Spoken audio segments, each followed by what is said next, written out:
fiscal year 2024 budget request for the United States Agency for International Development. And we are honored to have Administrator Samantha Power with us. Administrator Power, it is always an honor and a privilege to have you before us. We have a lot to cover. You have a lot going on and a lot of responsibilities, and so we appreciate your making yourself available. It is unfortunate that we have at least two other compelling hearings on similar or related topics. So please be understanding that a number of our colleagues intend to come in and out.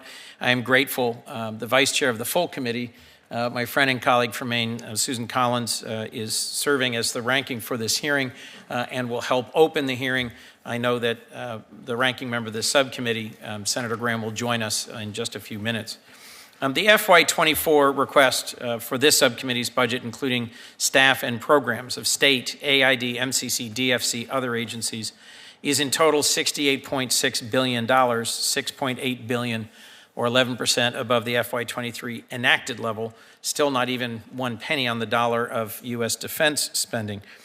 If you include the supplemental funding that was provided in 23 to address Russia's brutal invasion of Ukraine, the FY24 request would actually be a 15% cut over the overall expenditures. So with this relatively modest funding, Administrator Power, you're being asked to confront an historic confluence of complex global challenges. A record number of refugees and internally displaced persons, more than 100 million people forcibly uprooted. Food insecurity steadily on the rise, with an expected 345 million people projected to experience intense food insecurity this year, more than double the level just 3 years ago. Sustained democratic backsliding marked by corruption and increased repression. A global debt crisis amongst the poorer countries coming out of COVID-19, economic competition and coercion from authoritarian actors like the PRC. And while we continue to focus on Russia's invasion of Ukraine, there are many other humanitarian crises around the world: Horn of Africa, the Sahel, Pakistan, Syria, Yemen, and many others. USAID is tasked with a leading role in the U.S. government's response to these many challenges, which is also critical to bolstering U.S. national security, our reputation, and our place in the world. I am grateful for the service of all the development professionals at USAID who have had the opportunity to visit in a dozen countries just in the last few months. I am proud of the work we have done here on a bipartisan basis on this subcommittee and full committee to help you better grow, equip, and support USAID's workforce, to apply lessons learned from your predecessors and adapt the agency to strengthen locally led development and cooperation with the American private sector. I know we have a lot more to do together. I look forward to hearing from you this morning about your proposals for how we can best leverage our development tools to advance our national interests, how you define those interests, where does USAID fit in, and what are you doing to better tell the story globally of USAID's vital work. I'll say to you at the outset what I said in our previous hearing to Secretary Blinken. Your task is daunting, and this subcommittee must both rigorously oversee your work and ensure you have the support and resources you need to protect and advance our national security and our national values. You cannot be asked to do more with less.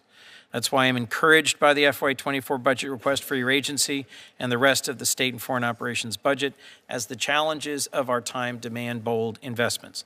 Thank you, Administrator Power, for joining us. I look forward to your testimony, and I'll now turn to Vice Chair Collins. Thank you very much, Chairman Coons. I'm delighted to join you today. As is sometimes the case in the Senate, there is a conflict for the ranking member, Lindsey Graham, with the Judiciary Committee hearing this morning. He'll be attending a little later, but in the meantime, he has asked me to help open this hearing and serve in the role as ranking member. I do want to welcome Administrator Power. I know that the subcommittee looks forward to hearing your testimony on USAID's fiscal 24 budget request and moving quickly to questions on such a wide range of issues that you deal with. I will have questions for you regarding the Reach Every Mother and Child Act, which Chairman Coons and I intend to reintroduce soon, along with the others in the Senate. It sets a goal of ending preventable maternal and child deaths through such affordable and simple practices as nutritional supplements, clean birthing practices, and vaccines.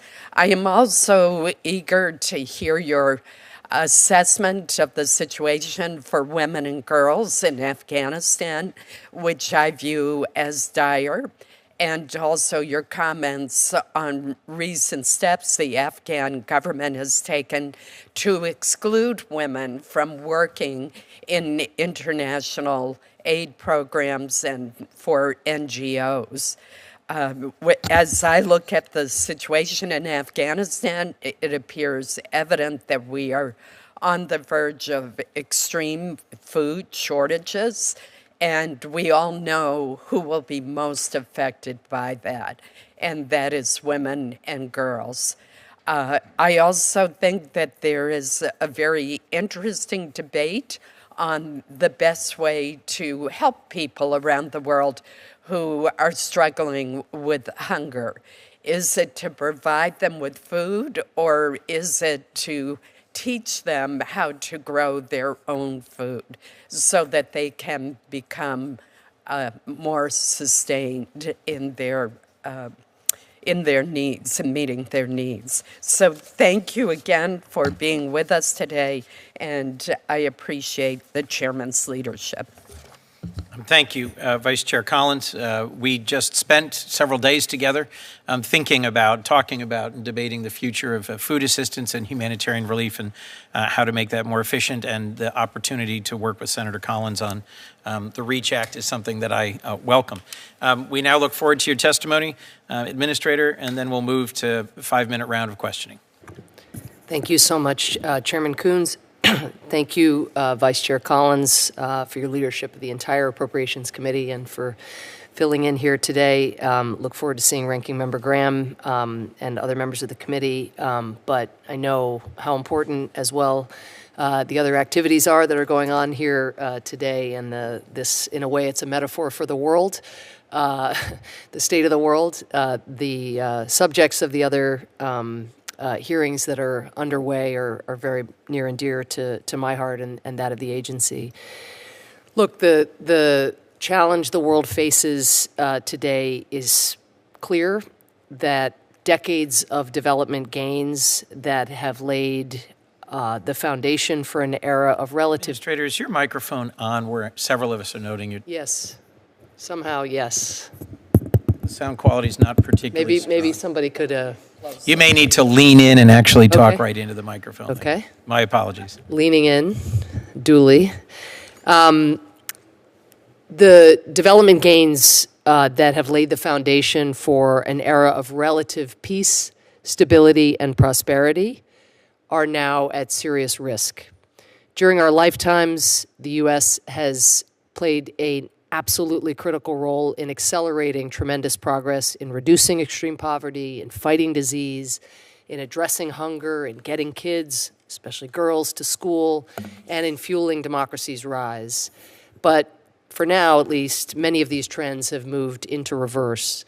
The pandemic decimated health systems, leading to a resurgence in diseases from measles to tuberculosis. It also battered many countries' finances, and after a decade of heavy borrowing and more recently rising inflation exacerbated by Putin's war, 60% of the world's poorest countries are at or near debt distress. And this is a phenomenon that really is a new exacerbating dynamic in today's world. Natural disasters, of course, just as here in the United States, are increasing in frequency and intensity, leading to a sharp rise in humanitarian needs. The upshot of it all is stark. For the first time in decades, human life expectancy is on the decline.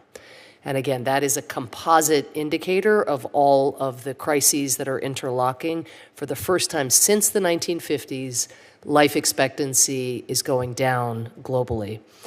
At the same time, of course, democracies are under attack. Our rivals are using transnational corruption, digital repression, disinformation, and in Ukraine, actual artillery and missile fire to undermine freedom and to elevate autocrats. It's a daunting list of challenges, and I know some question whether the United States should be taking on these challenges through our development investments, or whether the scope of these challenges is just too great to make a meaningful dent.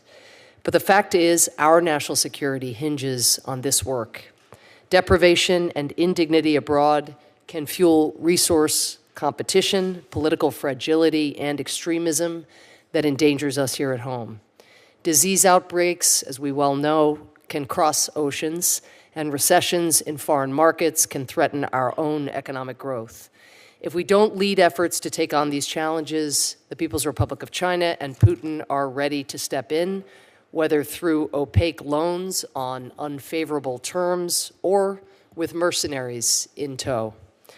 An international order that values democracy and human rights and respects international borders is not a given. Indeed, authoritarian actors are challenging and aiming to reshape it. We have to invest in the stable and humane world that we know the American people need. USAID is privileged to have a leading role in tackling the most significant challenges of our time, in close coordination with our interagency partners, advancing diplomacy and defense. And we are very, very grateful to the American people and to you for giving us the resources to make such a difference. That said, we know that to drive progress on the scale we need, we have got to be catalytic. We've got to bring in other donors, including non-traditional donors. We have to use our resources to bring in the private sector. We have to work with and through multilateral institutions, foundations, and local organizations in our partner countries. So USAID has set out a new reform agenda aimed at delivering progress beyond our development programs, beyond the resources that you all provide. That means using our expertise, our convening power, our hustle, our advocacy to draw in others, to leverage additional resources, to spark innovation, and to inspire broader movements for change. The Biden-Harris administration's FY 2024 request of $32 billion for USAID's fully and partially managed accounts will allow us to make more of that transformative impact. We will invest in countries experiencing democratic openings, helping them show that democracy delivers tangible economic results for citizens. We will work with nations to attract private sector investment and drive broadly shared economic growth. We will support countries that are rebuilding their decimated health systems, and we will meet growing humanitarian needs, not just with emergency assistance, as Senator Collins was speaking to, but with longer-term investments in resilience and in their ability to grow for themselves. And crucially, we will invest in USAID's workforce to carry out this ambitious agenda. Since 2019, our operating expense funds have increased at half the rate that our programming has grown, given us more to do with fewer people and resources. But this budget will help us invest in the people and the systems that we need to power an agency that is nimble and responsive and critical for our foreign policy. We know that with the United States leading the way, the world can drive meaningful progress against our toughest challenges because we have decades of gains in global health, in education, and in fueling prosperity to prove it. It is on us now to resume that progress. And with that, I look forward to your questions. Thank you. Thank you, Administrator Power. Without objection, I'm going to actually have 7-minute rounds here, and that means we may do one round. We'll see how many members come back from the other hearings. Let me start, Administrator, if I could, with a comment you just made about the reform agenda at USAID, with a goal, I think I'm quoting, to leverage resources and spark innovation. Private sector engagement is something many of us have urged that USAID take more seriously, engage more actively on, whether it's in food security, global health, conservation. There is today a huge amount of philanthropic and private sector funding, a big change from 50 years ago when the vast majority of development was direct U.S. government grants. Today, we've got iconic foundations, we've got significant private sector investment, and many of the countries in the global south would welcome U.S. private sector engagement and investment as much as direct assistance through USAID.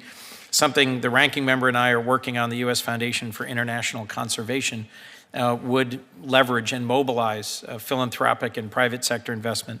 The Development Finance Corporation is, of course, another way that we are trying to crowd in private sector investment.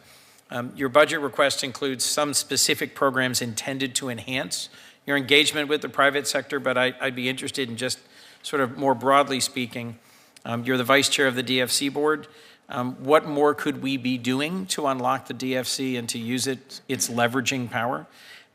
Give us a little more detail on this reform agenda, and what are the areas where you think you've been most successful, and where are there some lessons learned in terms of partnering with the private sector? And what are the reasons the private sector might be hesitant or resistant to partner with AID, and what, if any, issues are there that we could help address around your authorities, your staffing, culture, other issues?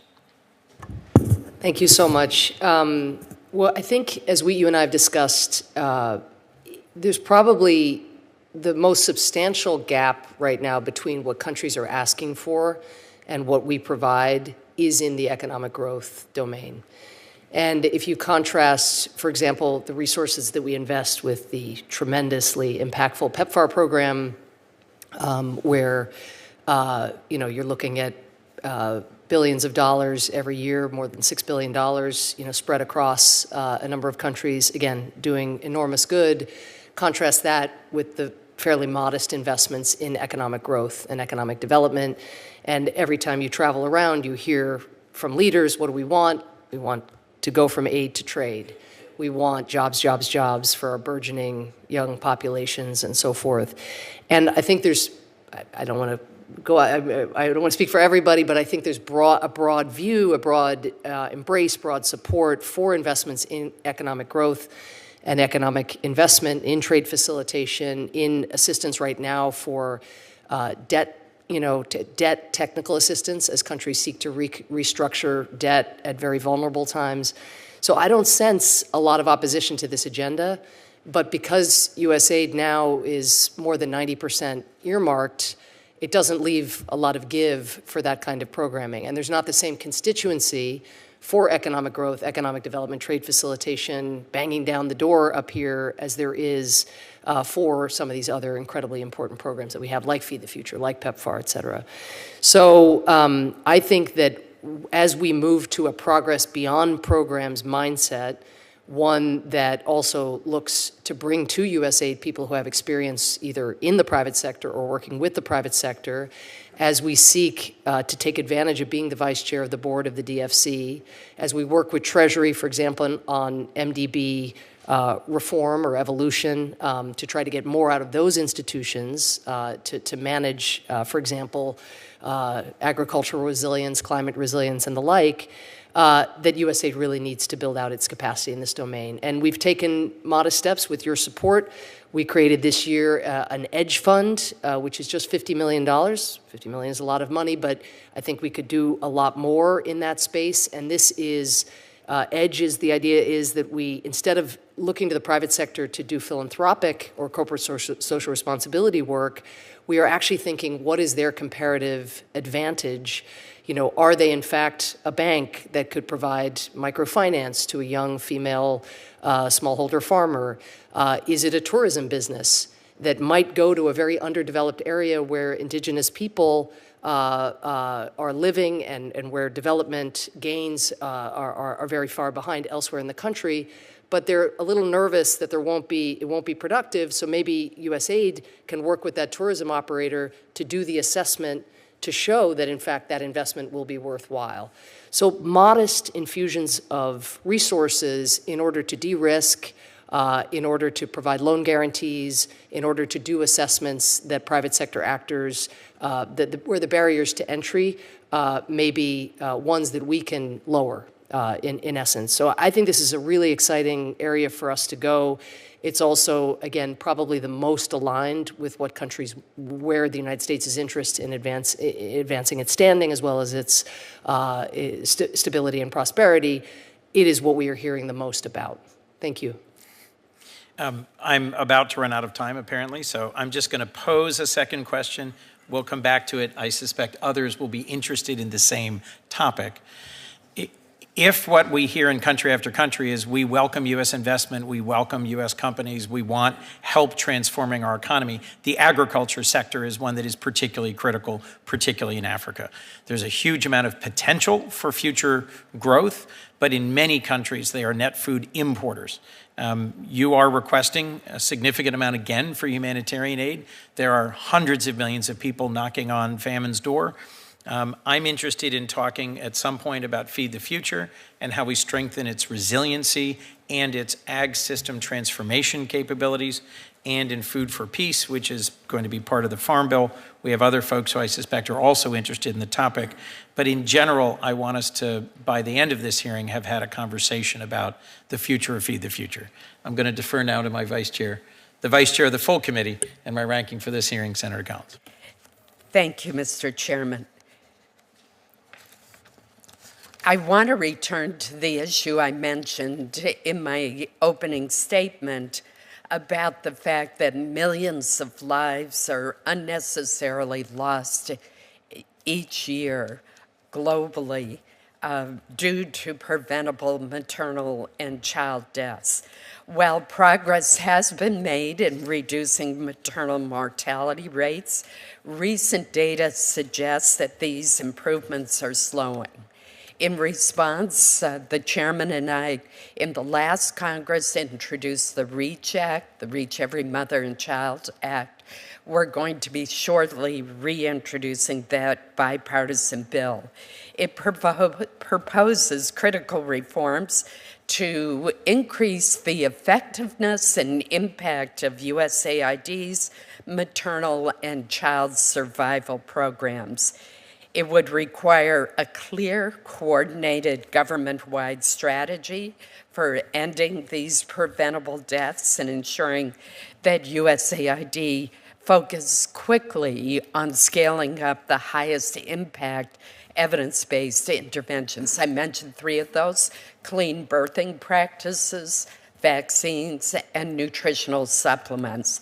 The bill would also require the appointment of a maternal and child health coordinator. My question is, do you support those goals? Do you think legislation along the lines of the REACH Act would be helpful? Thank you, Senator. Let me add to just something I said in my opening comment about debt and the devastating effects of debt. Just with one statistic, African countries are going to spend $70 billion in debt service payments this year, which is more than the total that they will receive in development assistance.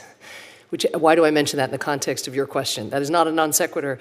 It means that, again, these health systems that have been decimated by COVID, it is precisely on areas like maternal and child health that we see that their inability now to have the budget space to restore those systems or to make more substantial investments, it is precisely on areas like maternal and child health where we see the effect on lives lost. The FY24 request, there is $910 million included specifically for cost-effective and proven life-saving interventions to strengthen delivery systems, to accelerate the reduction of maternal, newborn, and child health. This, unlike some areas in development, is a very gratifying one to work in because you really see the impact. We know what works. Your bill, I think, speaks to much of this. It's a question of resourcing those investments, scaling them, getting to the last mile and to more remote areas. I think the bill, we're very grateful to you for your leadership in this domain. Thankful not only for your introducing this legislation, but your whole career of really being emphasizing maternal and child survival. Our Bureau for Global Health is looking at the bill. We think it is broadly aligned with our efforts. We're taking a close look at the idea of the coordinator position. Sometimes we can layer our efforts in a way that actually slows us down, but we'd love to just work with you and your staff to see this through, and you know, anything we do that deepens our work in a domain where we know dollar for dollar that we can save lives in this way is very worthwhile. So thank you. Thank you. Turning to Afghanistan, since the United States' disastrous withdrawal and the Taliban takeover in August of 2021, the United States has provided Afghanistan with an estimated $1 billion in humanitarian assistance through international organization and aid implementers. The president's budget request includes a total of $143 million for health, education, and demining programs for Afghanistan. My concern is that money really going to get to women and children? Senator Shaheen, Senator Ernst, and I went to the UN shortly after the Taliban prohibited education for girls past the 6th grade. And believe it or not, one of the officials we met with said that she was shocked that the Taliban broke its promise. How anyone could be shocked that the Taliban resumed its extraordinary harsh measures against children and against girls and women is beyond me. But it's gotten worse since then. The Taliban issued an edict last year to prohibit women's participation in the delivery of assistance in Afghanistan, and last week took a step further by saying that female Afghan staffers employed with the UN can no longer report for work. What does all this mean for the delivery of assistance to women and girls in Afghanistan? Are we really going to be able to reach them? Thank you. Well, obviously, our assistance posture in Afghanistan is radically different today. Even before these edicts, it was radically different than it was when the Ghani government ran large parts of the country or controlled large parts of the country. So we have moved, much more into an emergency assistance posture. We are still the largest humanitarian donor. Especially with all of the investments that the American people, American soldiers, and others have made over the years, not wanting to see full-scale famine in Afghanistan was a major objective of ours over the course of last year, and we've had broad support up here for that. We've worked through international partners so that the benefits do not accrue to the Taliban and that the resources, the food particularly, goes directly to the Afghan people. But that's not really the direction of your question, is on educational gains, on health. I think what we see with these edicts, it's just how unbelievably counterproductive they are, particularly in the health sector.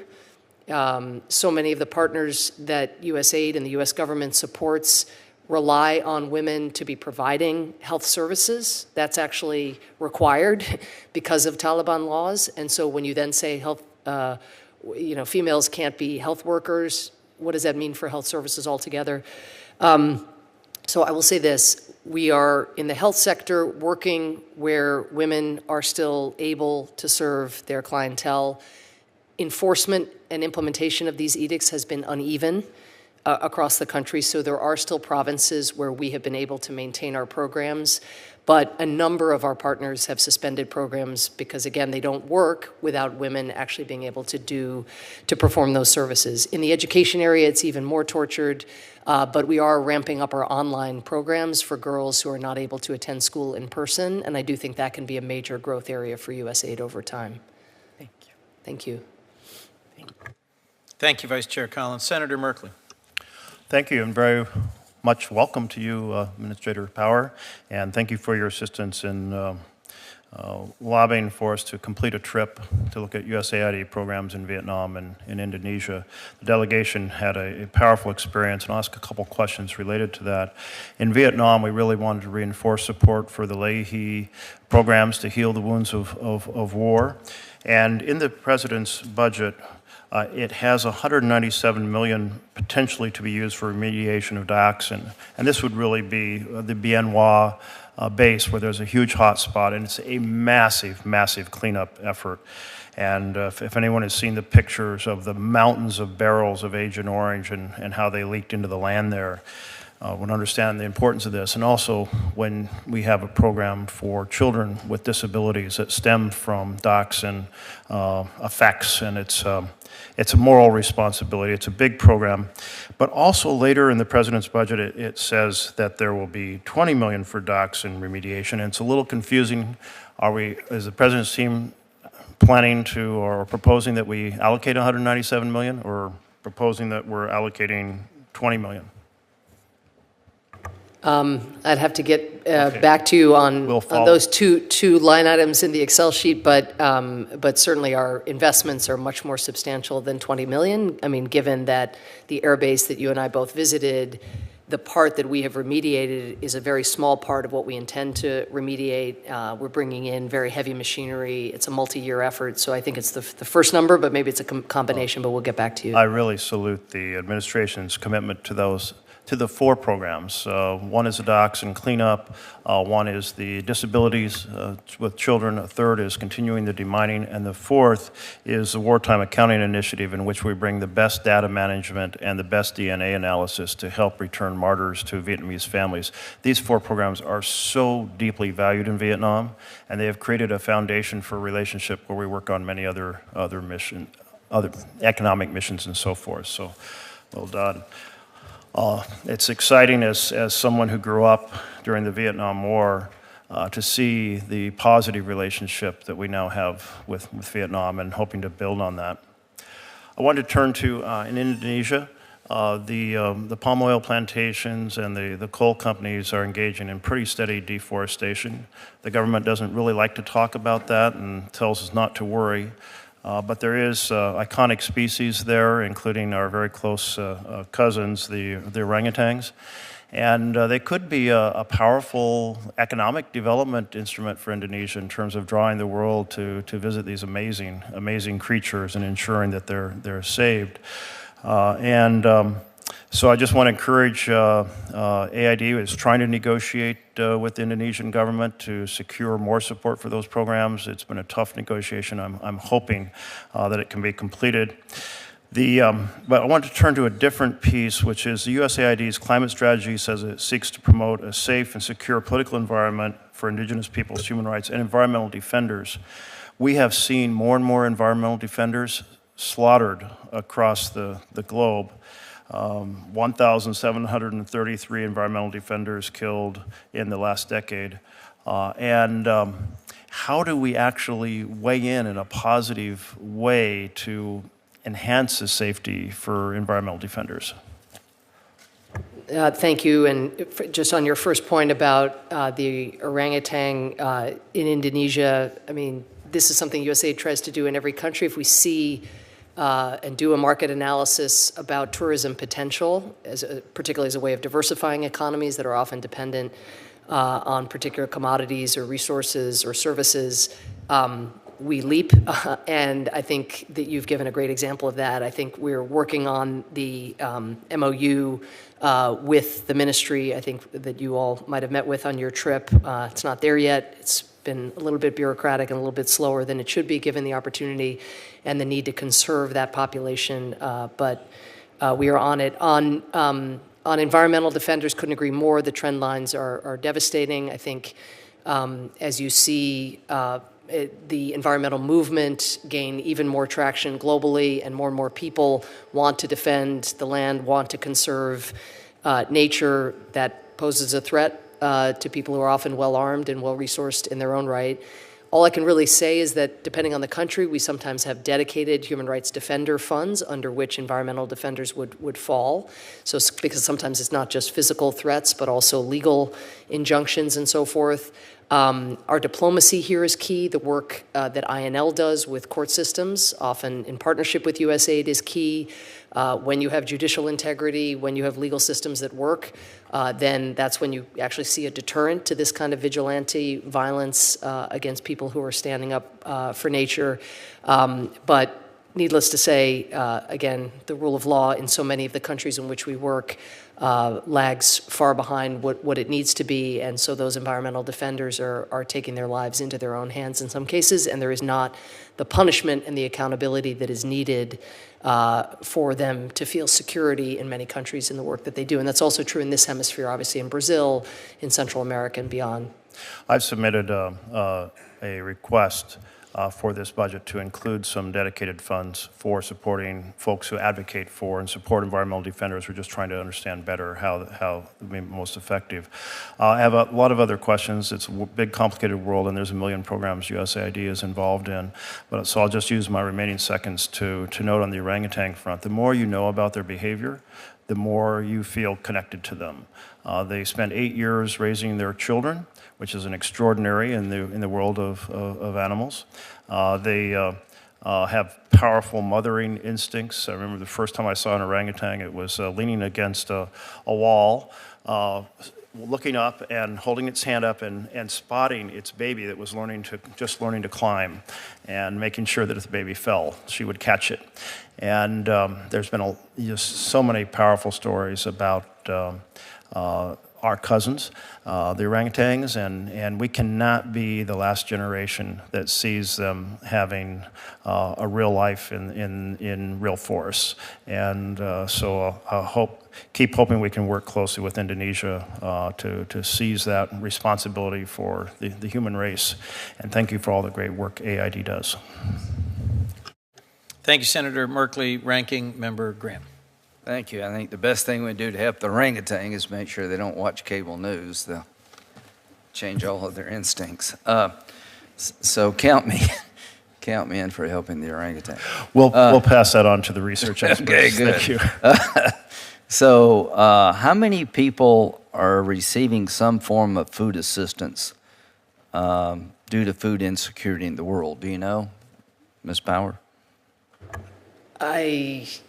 At this moment, I'm not going to venture.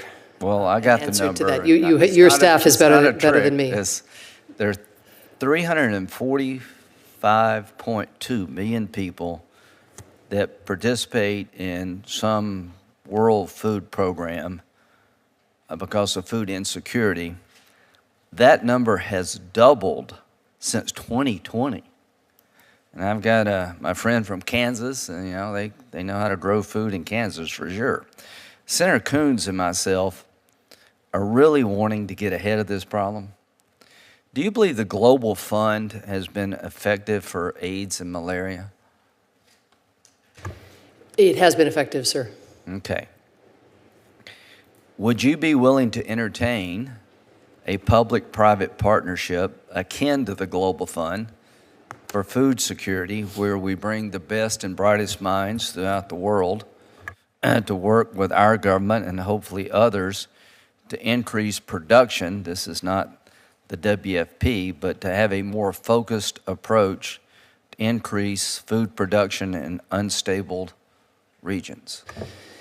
I think, Senator, you and I have talked about this a little bit and would love to go into a more detailed discussion with you. In principle, more resources, yes. In principle, private sector involvement at a scale that we don't yet see, Okay. absolutely for it. But if I could just, we do have a number of multilateral funds for food that exist, the Treasury mans. Are they working? Yeah, I mean, here's what, yes, in fact, I think working, but when one looks and sees so many hungry people, and when one looks and sees what I think we all would all agree is an overweighting of resources toward emergency food assistance instead of Right. food security resilience, which So- is what you're getting at. Right. Yeah. Why is it double since 2020? Well, I don't think it's a question of there not being a global fund. There's a set of factors No, like I'm a saying, pandemic. why is the problem doubled? Why are there 345 million people needing food assistance? That's twice what it was in 2020. First of all, there's more conflict happening in the world since the end of the Cold War. Second, we're coming out of a once-in-a-century, if not more, pandemic. Third, the intensity of climate shocks and so forth. And our resources are not keeping up. I mean, our Feed the Future... That's my point. So, yeah. What I want the committee to understand, and Senator Coons has been a great partner on this, we have a crisis in the world that's really unbelievable to put your arms around. There are more people receiving food assistance because they can't feed themselves than exists in the United States as a whole. It's doubled since 2020, and it's going to double again. So what I'd like to do with Senator Coons in a bipartisan fashion is to add capability we don't have today, tap into the private sector. There's so many bright minds about how to improve crop yields in different parts of the world that could go to unstable regions, fragile states. And what I want is a global food security program that has metrics, that in 5 years, how much can we increase production in Zambia? Just pick your own country and have a focus of where we set metrics for ourselves and we try to achieve it, that we have private-public money more flexible, more like the MCC, Developmental Finance Corporation, the Fragile State Bill. The one thing I'm proud of in this committee is that we have put new programs on the table that are more metric-based. Has the MCC been a successful program? Absolutely. The DFC, Yes. the Fragile State Bill. We're working on it. Right. To implementation. Yes. Yeah, okay. That's right. We're working on it. So what this committee has done, and I want to thank you for your leadership, and I want to thank all those in the USAID space. You're literally doing the Lord's work, and it's national security in another form. But on the food insecurity space, you know, Elon Musk mentioned somebody asked him, would you give $1 billion to the WFP? And he said, will that solve world hunger? No. But I can tell Mr. Musk, if you and some of your friends could come up with some cash, and if we created a global food security fund, it would make a lot of difference.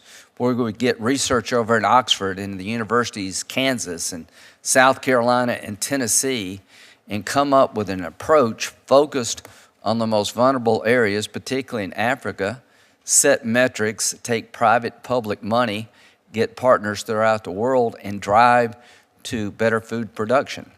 Does that make sense to you?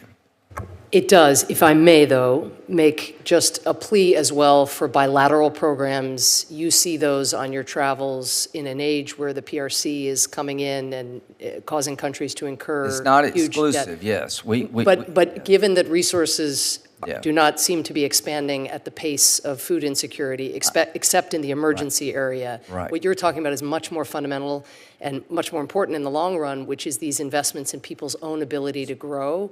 Unless the pie gets bigger, you're going to see something that's a global public good come at the expense potentially of some of the bilateral programs. So that's Right. what I'd love to work with you on, making sure that doesn't happen. The bottom line, the bilateral approach needs to be supplemented with something new, because the bilateral approach is not working. The global fund in the malaria AIDS space did work, right? But look at the difference between the investments that the United States has made in the global health domain versus those in food. If we would wish to increase our investments, I assure you, even bilaterally, we could bring about far more substantial But what results. I'm saying is I'd like to leverage our money.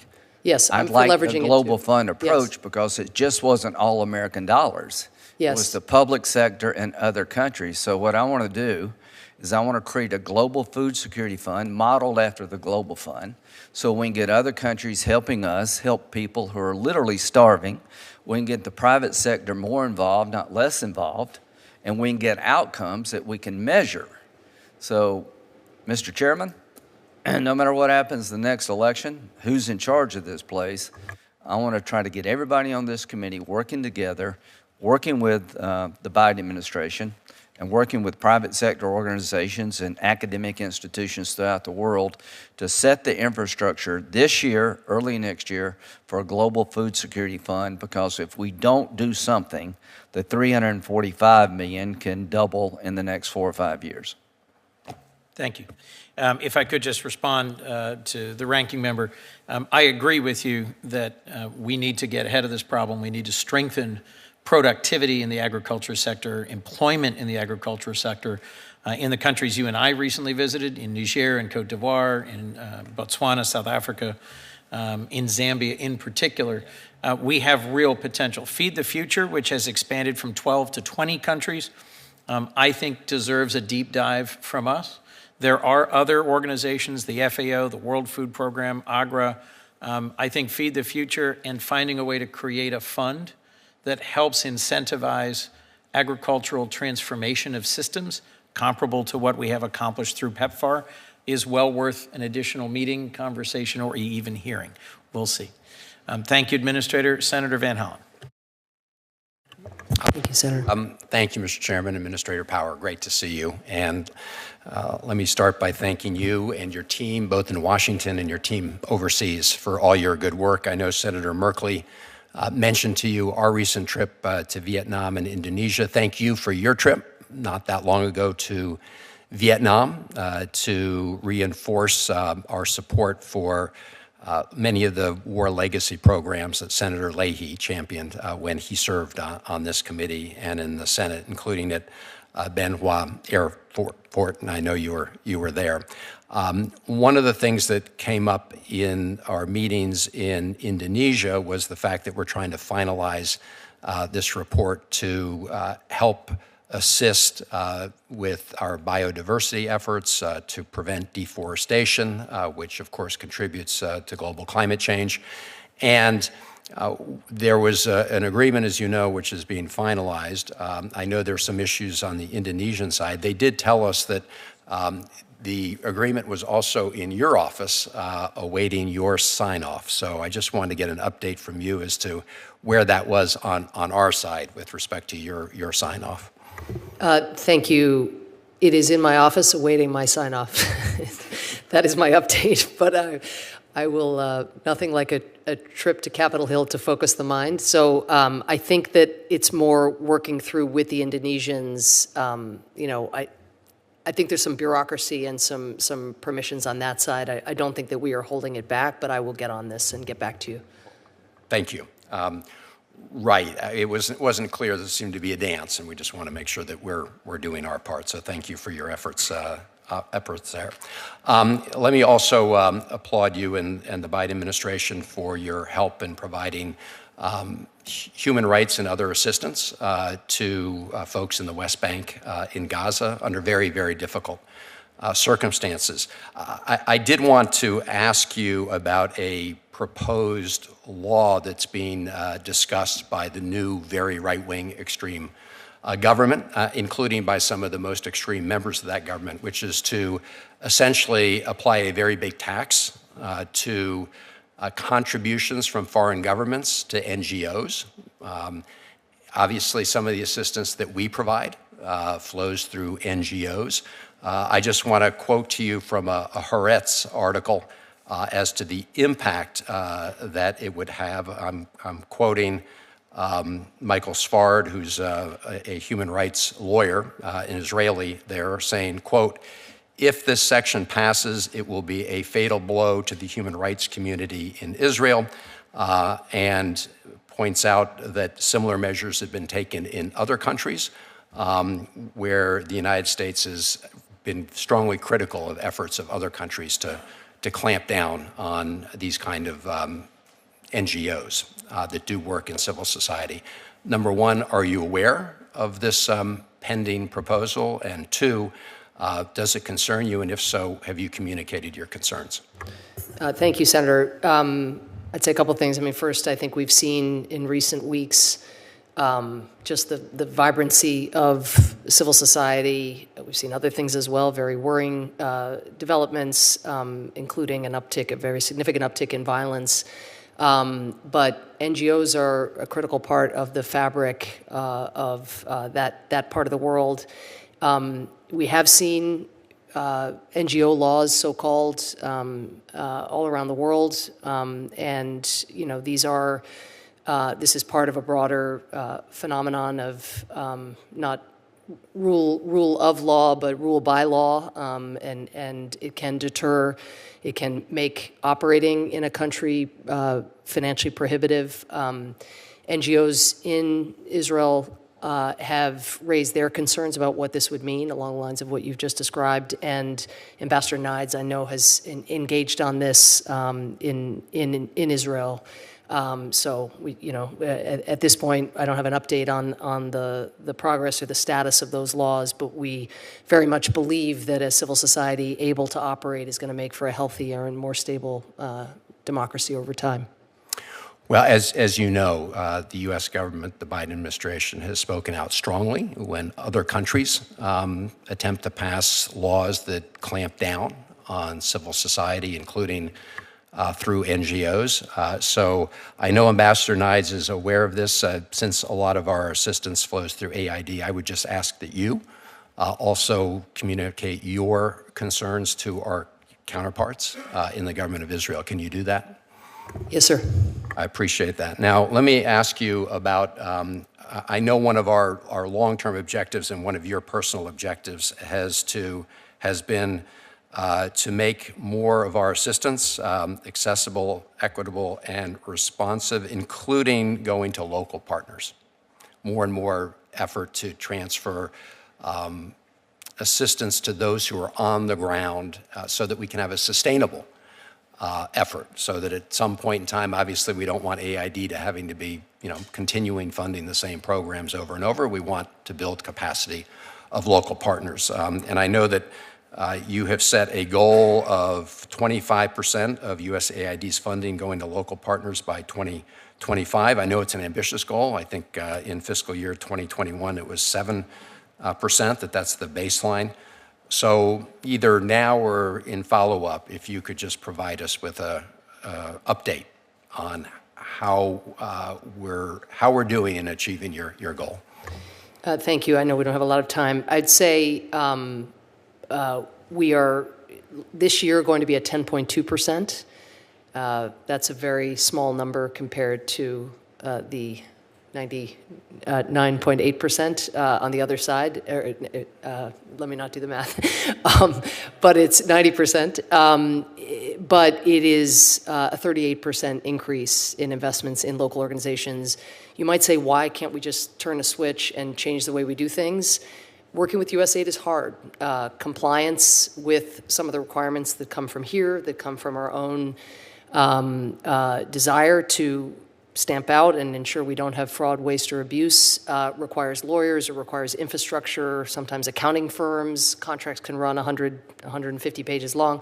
So we are trying to lower those barriers to entry, streamline our processes while not in any way slighting our compliance obligations. And so that is one of the reasons we've been so grateful for the staffing increases. As we replenish our workforce, as we hire more contracting officers, we will have more people to work side by side with these local organizations to get those numbers up toward our 25% target by 2025. I will also say that we have set a 50% target by the end of the decade to be co-designing, co-evaluating, in a sense where, even if the money isn't going directly to a local contracting partner or local grantee, there are still all kinds of ways where we can, change the power dynamics and really be following the lead of people who know best in the communities in which we work. So I want to keep an eye, again, on making progress in both directions.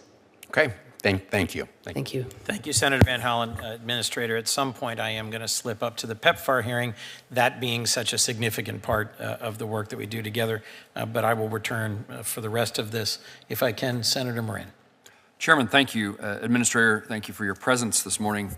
I would reinstitute an invitation. In fact, we came close to having a visit together to Kansas, and I'd re-up that in your world. We'd love to show you certainly things about production agriculture, but Feed the Future is a significant component of our university system, and we would welcome you to our state.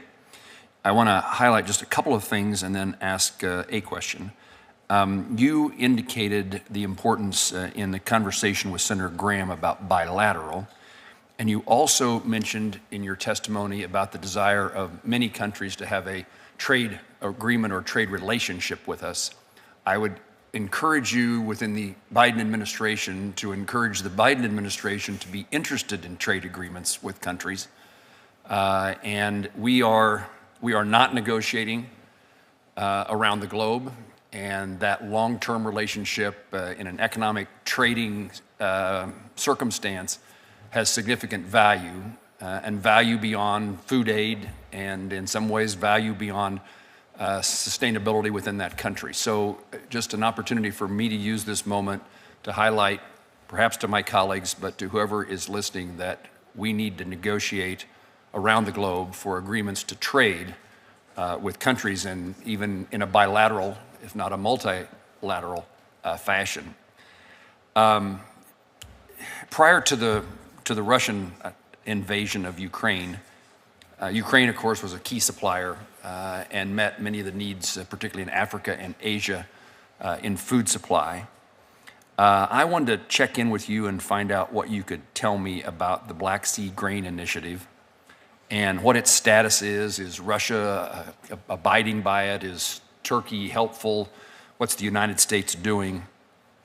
And in the circumstance we find ourselves in with this lack of Ukrainian and Russian grain, any suggestions that you would provide to me and to the subcommittee for how we can best promote and encourage the opportunity for American farmers and ranchers to help fill that gap? I'll leave it there, and then I have one follow-up. Thank you so much.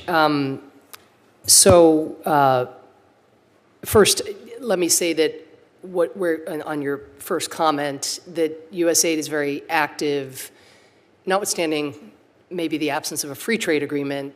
There's still a lot of trade going on, both vis-a-vis the United States and regionally in many of the countries we work. And we do think there's still a ton to do in the area of trade facilitation, and that's one of the components of the economic growth and economic development initiative that we are trying to spearhead at USAID. I think there's also a whole set of questions about the enabling environment, the regulatory environment, debureaucratization that would make it easier and more attractive for whether American agricultural companies or others in the private sector to invest. And so I do think USAID can be doing a lot more in that domain, and that will benefit American businesses, including agro-businesses. With regard to the Black Sea Grain Initiative, signed back in July of 2022, I would say it's a mixed picture. It's the fact that it has basically freed the 20 to 25 million metric tons of grains that were backed up at that time has been incredibly helpful to the other countries like Somalia, Egypt, Lebanon that are dependent on grain from Ukraine. We just have a shipment going from Ukraine. In fact, I think it arrived yesterday, will arrive today, to Yemen. Just a reminder again of Ukraine as the breadbasket of the world. The fact that Putin is not only killing Ukrainians but weaponizing food for developing countries is just a complete outrage. I think Turkey's diplomatic role, the UN's diplomatic role, was pivotal. We, of course, supported it behind the scenes. The voices from leaders in the Global South proved pivotal with Putin as well. I think that pressure from the Global South.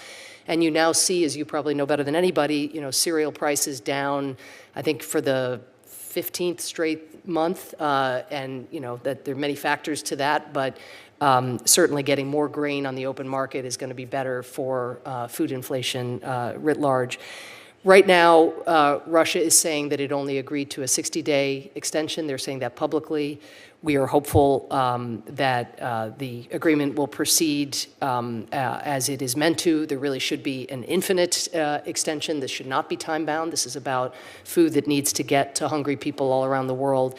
The last thing I'd say, Senator, is USAID launched something called Agri-Ukraine that I'm incredibly proud of, which is basically about expanding storage capacity, getting seeds to farmers, getting microloans to farmers to replace equipment that might have been destroyed, but also enhancing use of rail, road, the Danube, to also be more diversified in terms of exports and the means of export. So it isn't at all a solution, because the Black Sea is where material and commodities move at scale, but I do think, at the end of this war, Ukraine is going to end up much more integrated by road, rail, and river than it would have been had Putin not put in place this blockade. So this idea of build back better and greater resilience in the long term, I think, is very important. That at least reminds me of the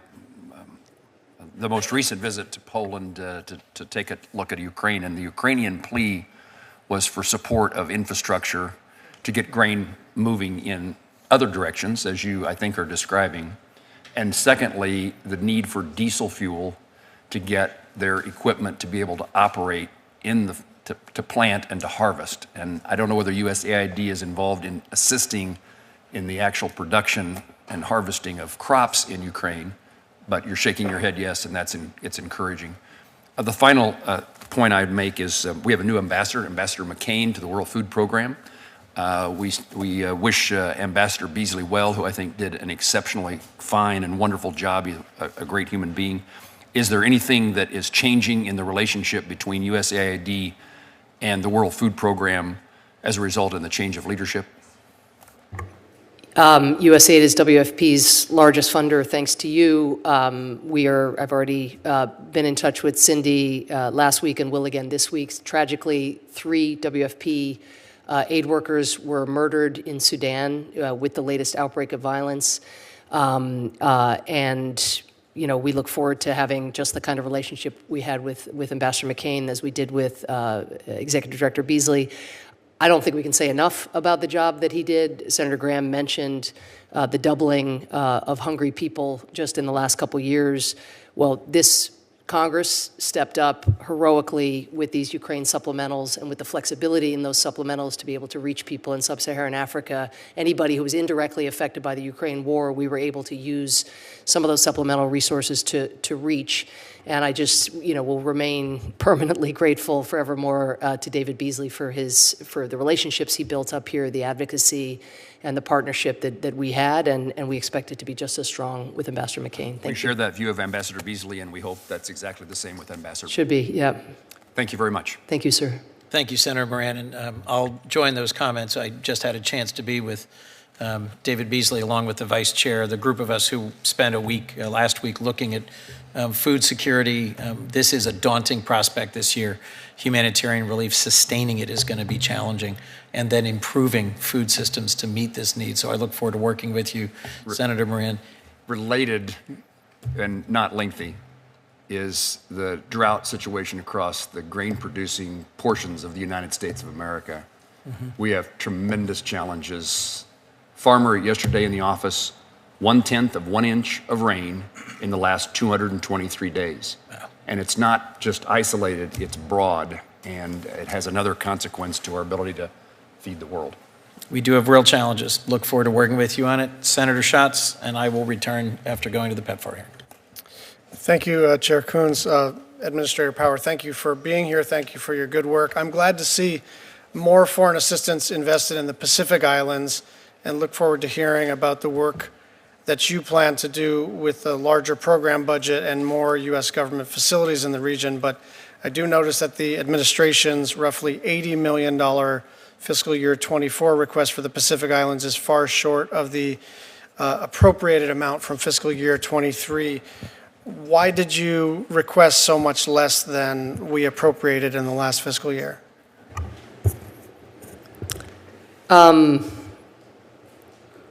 Well, certainly the direction that the president has sent is more. We are trying to leverage our resources given the scarcity globally and given, just what was just described in terms of drought and in the case of the Pacific, of course, it's flooding and extreme weather events more than drought. So we're opening up a mission in Fiji, reopening a mission in September probably.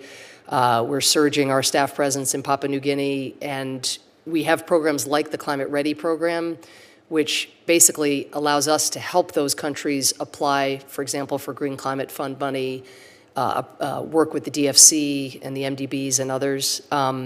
So my understanding of our request as it relates to the Pacific is that it's more substantial than what you've just described, more than $122 million. But it may be that I'm combining our climate requests and that some of the money is coming into that rather than just our bilateral. But coming together, certainly we're going to end up with I think it's a 40% increase from where we were a year ago.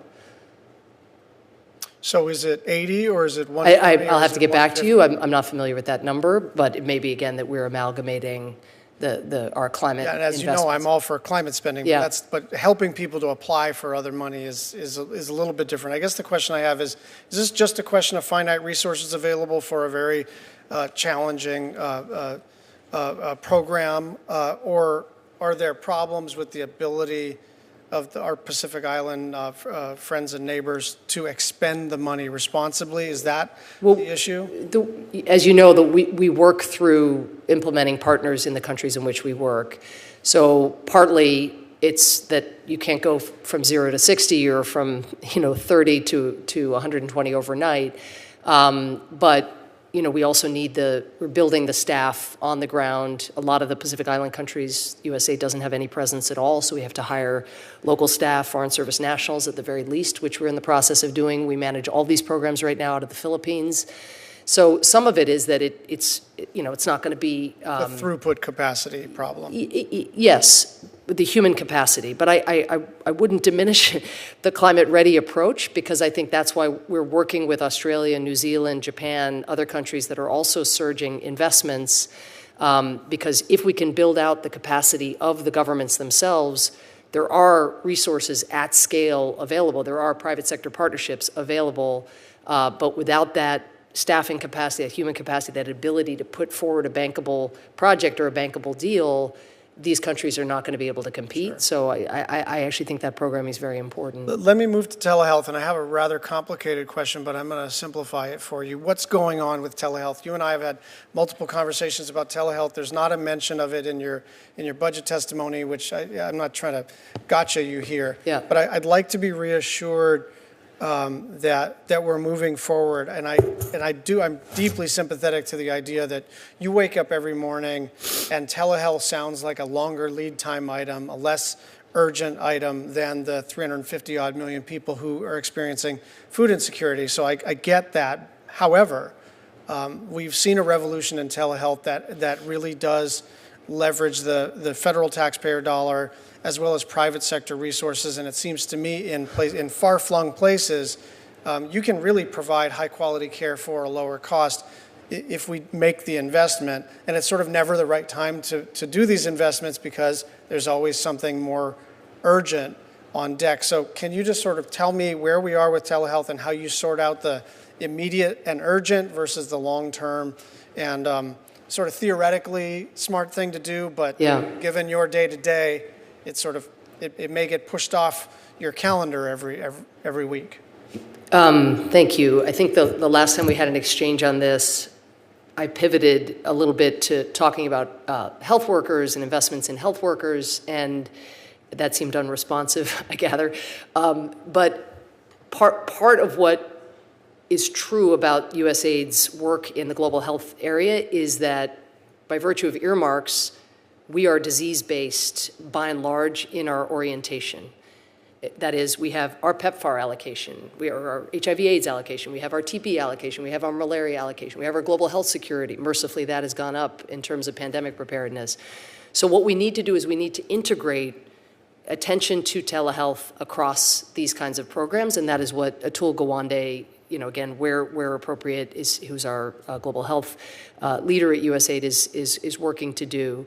But as well, we are shifting in order to have more of an emphasis on primary health systems, including healthcare worker training, who are the foundation for all of this. Now, to be more responsive, let me say that I'll give you a couple examples of things that we are actually doing in telemedicine already. In the Middle East and North Africa, we've just launched a program where in circumstances where stigmatized populations may not feel comfortable coming into a health facility, we are piloting a program, for example, for LGBTQI plus individuals who might be stigmatized to be able to secure online healthcare or an online consultation. It's just a pilot. It's not at scale. We're not there yet.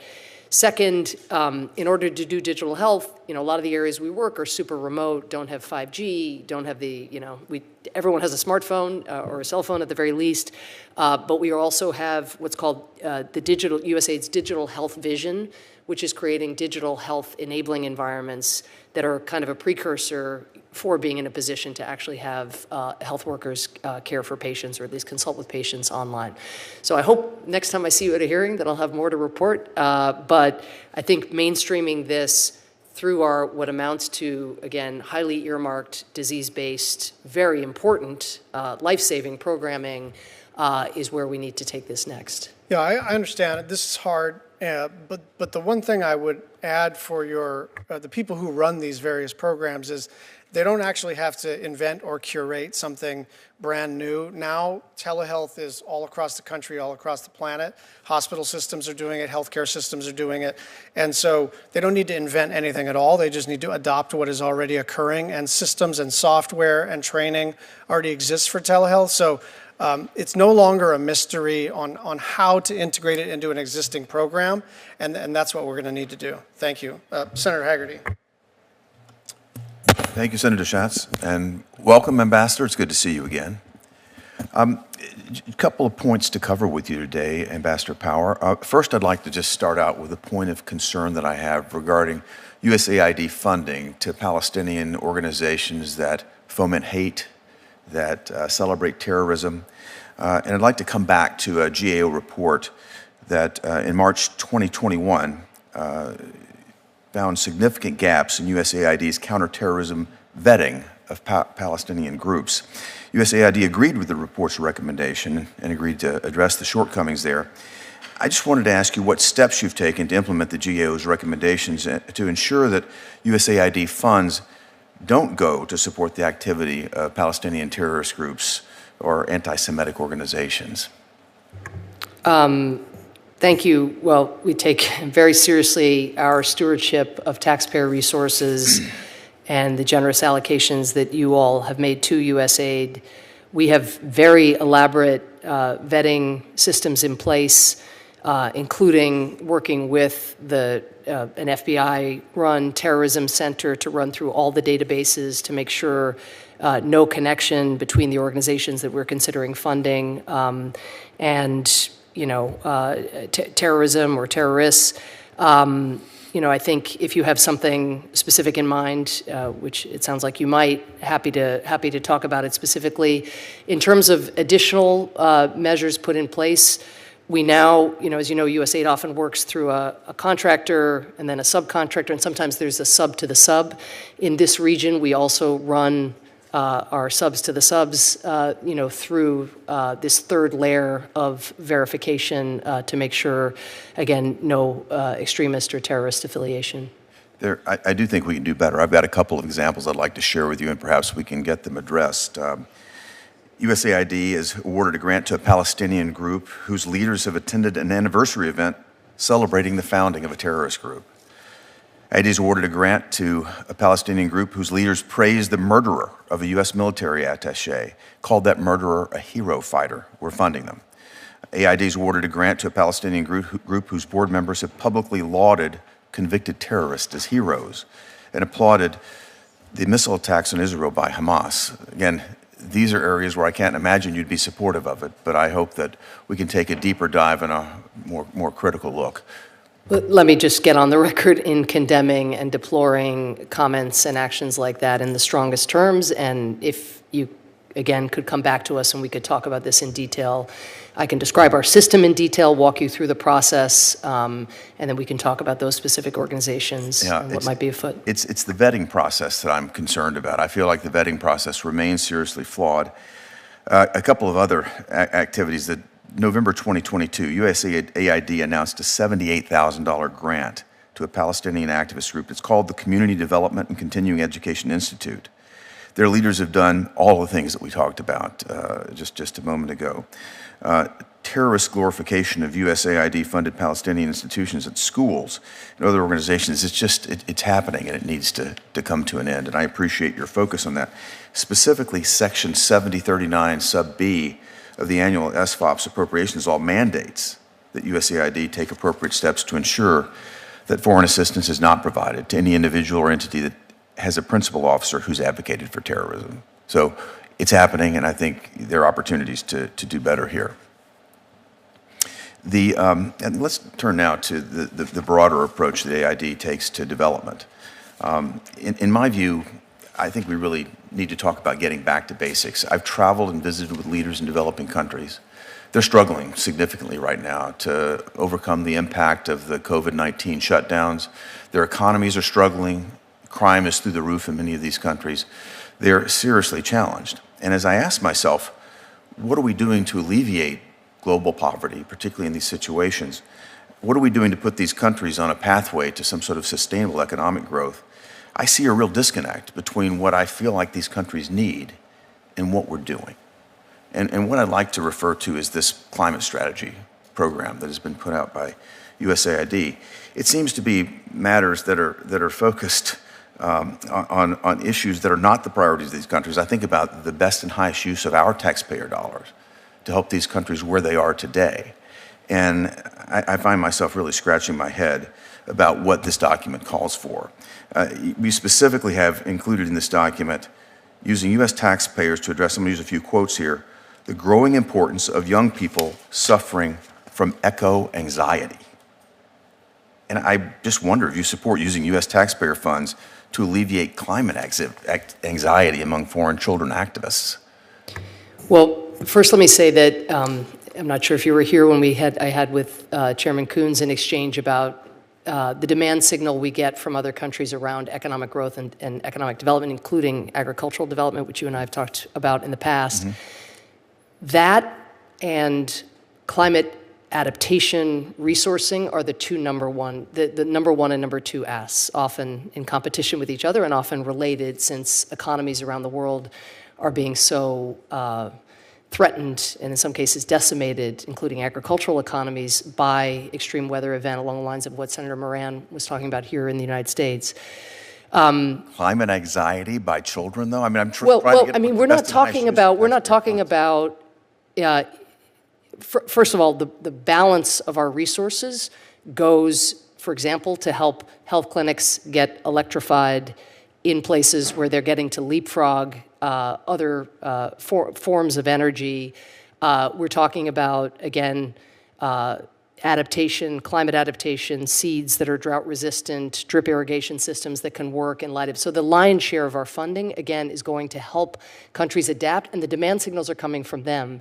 If I may just because you've talked about that single program, if I may say, again, the investment in something like that would be extremely modest, but we are not. This threat is existential for many of the communities in which we are working.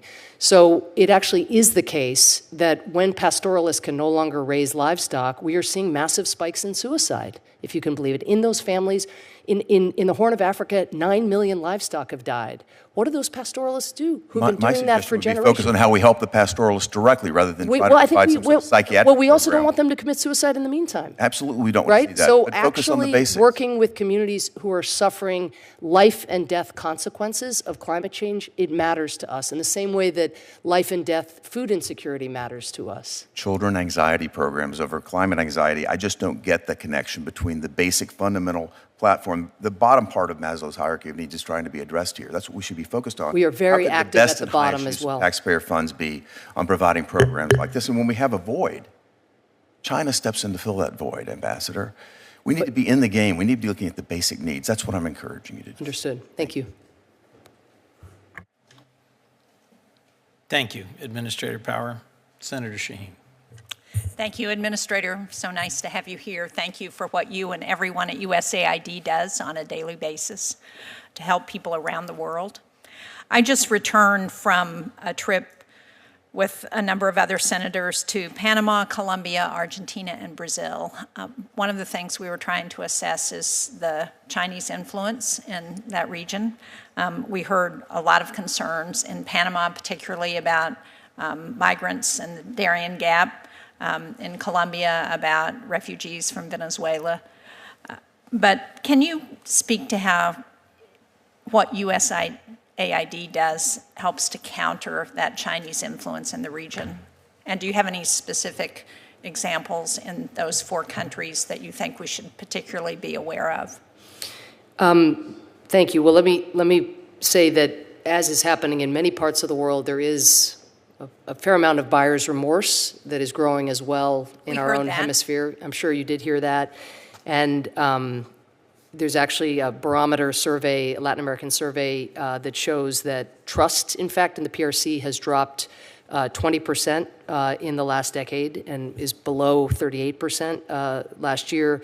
Trust in the U.S. has gone up, actually, comparably, 20% up to 57%, according to the latest survey, and we'll get more data on that. I think that those numbers stem from the fact that our objective as USAID is to help countries work themselves out of an assistance relationship and out of any dependence. Our investments are people-to-people investments. They're about working with, for example, those Venezuelan refugees or migrants in Colombia to help both them and the Colombian communities who host them get access to livelihoods. There's no faking that, whether you actually care about the communities, whether you're in the communities. In Northern Central America, working with women who've been subjected to gender-based violence at the community level, working with youth who are at risk of being recruited into gangs at the community level. So just the contrast, I think, between these large infrastructure investments, which can matter, of course. Provision of infrastructure is very important. The United States government is going to be doing more and more of that with the DFC and Millennium Multilateral Development Banks and others. But it is these investments in dignity, in independence, in the environment, in a non-extractive approach, and of course, in a climate-smart approach, given that that's what the communities most need, given the changing elements. I think all of these points of distinction really register with communities, and we're trying to ensure that jobs get created for the communities in which we work, rather than bringing in our own workers in kind of development bubbles along the lines of what our competitors are doing. Well, certainly I think South America offers a tremendous opportunity for us, and it's a place where we should pay more attention in the future than we have in recent past. So I'm pleased to hear that that's an area of focus for USAID. Last spring, Senator Murphy, Tillis, and I were in Bosnia-Herzegovina, and we visited one of the USAID development efforts with a small business and saw the impact that was having. We also heard about corruption and good governance and the issues that they present for the people of not only Bosnia-Herzegovina, but the entire region. So can you talk about what USAID is doing to address corruption and good governance, particularly in the Western Balkans? Thank you. Well, USAID has done an awful lot in the independent media sector over the years, as you know. Again, thanks in part to your support. That work has now shifted a little bit also to an effort to really dig in on media viability, because again, we want these independent newspapers like Azerbaijani or whomever to be viable in a digital age. So working with them, and they are the leading exposers often of corruption, not just that newspaper, but many of the others that USAID has supported. Similarly, civil society organizations. But the heartbreaking aspect, as you know, of the situation, there are many heartbreaking aspects in Bosnia and Herzegovina, but is the poor governance and paralyzed governance, and governance in which individuals look out more for themselves and more for self-dealing than they do for the young people in the country who continue to flee in droves. And here I think we've shifted in the last year or two toward looking to see whether there's more to be done, less at the central or federation level, and more at the local level, working with auditors, working with prosecutors, working, in fact, with clean governments that, themselves are putting in place checks and balances or responsive to them. So it's sad, in a way, that one has to forum shop to find willing partners, but I do think we've made progress. And I will commend also the State Department and Treasury, because I think the sanctions designations, taking advantage of the corruption prong of the Magnitsky sanctions and other mechanisms, but those have made a real difference, I think, in deterring this kind of conduct. I certainly agree, and I hope we will continue to stay focused on other areas or individuals where sanctions can help make a difference. Finally, I wanted to ask you about women, peace, and security, because that makes it a priority. Legislation to protect and support women's roles in peace negotiations and conflict resolution. And I know that this is something that USAID is still implementing. What else do you need in order to successfully implement that legislation, and how do you see that helping with the work that you're doing? Thank you. Well, I think the budget request includes $16 million in order to help implement the Women, Peace, and Security Plan and its modalities around the world. But if you actually look more broadly at women, peace, and security, broadly defined, less about the plan per se, but our programs that are responsive, I think we're, spending somewhere around $250 million in, I think we have 80,000 females that we've brought into mediation roles, peace-building roles, through that programming. It is also something, I again credit the State Department and DoD now really pushing that the results remain elusive in many domains, but as a design feature of any negotiation for women to be involved. We're both heartbroken by events in Sudan. Those discussions, again, pushing even now for women to be involved in discussing first the ceasefire and then the longer-term transition. So just whenever something unfolds, it isn't just a program that lives over here. It has to be a design feature of our diplomacy and our engagement, and I think that's at least what we're trying to put in place. Good, thank you. Thank you, Mr. Chairman. Thank you, Senator Shaheen. Thank you, Administrator. I am going to go question at the end of the PEPFAR hearing, so I may or may not return. Senator Murphy, to you. And if I don't return before you conclude questioning, if you would close out the hearing, I'd appreciate it. Will do. Thank you very much, Mr. Chairman. Good to see you, Administrator. Administrator Power, wanted to turn your attention to Tunisia, a small country in North Africa, but one that has had outsized attention and importance given the fact that it was one of the few relative democratic success stories coming out of the Arab Spring. I have a specific question and then a more general question. The specific one is this. The budget suggests preserving military aid for Tunisia, but also a pretty dramatic cut to economic aid and to aid to civil society groups. That's worrying because, as you know, this is a moment of real crisis in Tunisia. President Said has turned his back on democratic norms, has engaged in a pretty repressive and overwhelming crackdown on dissent. And this seems like a moment where it would be important for us to send a signal to civil society that we are going to increase our support for their work, not decrease it. And so I wondered if, just on this specific question of how we look at our aid budget, trying to help give some oxygen to those that are trying to fight back against this slide away from democracy in Tunisia, how this budget is going to do that, and why we envision a cut to civil society money for Tunisia. Well, I think the 24 request is for $14.5 million, but that is a lower number in part, again, because so many of the avenues in which we were engaging the government, at least 2 years ago, have been foreclosed by the actions by the government. So I'd want to dig into whether or not your premise is right about actual cuts to civil society. I would certainly agree with you that even when governments are backsliding, that can become cause just to shift resources from what you might have wished to do with a judicial body or with a ministry, to make sure that accountability doesn't suffer as well, or at least doesn't suffer a shortage of resources. It's certainly suffering. The other thing I would note, Senator, is that for the first time, this administration is coming forward with a proposal for an opportunity fund for the Middle East and North Africa. I don't know if that caught your attention.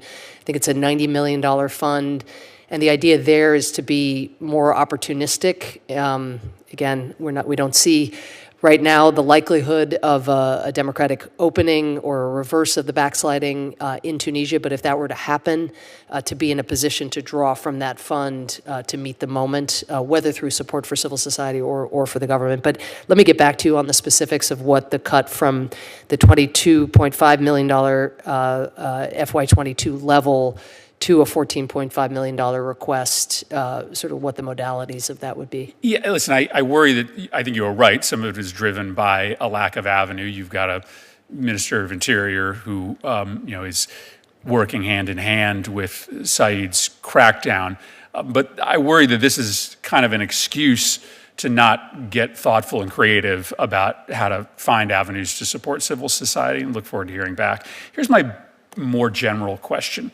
I have been a critic of continuing the level of aid to Saeed's government, and one of the answers I get back is China, right? That becomes the excuse as to why we should be heavily invested in repressive regimes all over North Africa and the Middle East, that if we're not there, China will be. I know you've talked a lot about China here today, but on this sort of specific question about what I think many people here are inviting, a human rights and democracy race to the bottom with China, in which just because they are willing to fund repressive regimes and economically backwards regimes, we should as well. And my sense is that the way that we compete with China successfully is to not be China, is to bring our values and our standards to these conversations, and to have a walkaway moment where the cost is just too high if a government is engaged in massive repression, or their economy is such a mess that it doesn't make sense for us to be involved in the long run. We haven't done that much, despite the president talking about putting human rights and democracy first. We still stay engaged with a lot of countries that have been moving the wrong way pretty fast. But not litigating that specific question of policy, what do you think about this idea that there's a risk of being engaged in a human rights democracy race to the bottom with China? There's got to be a point at which we walk away.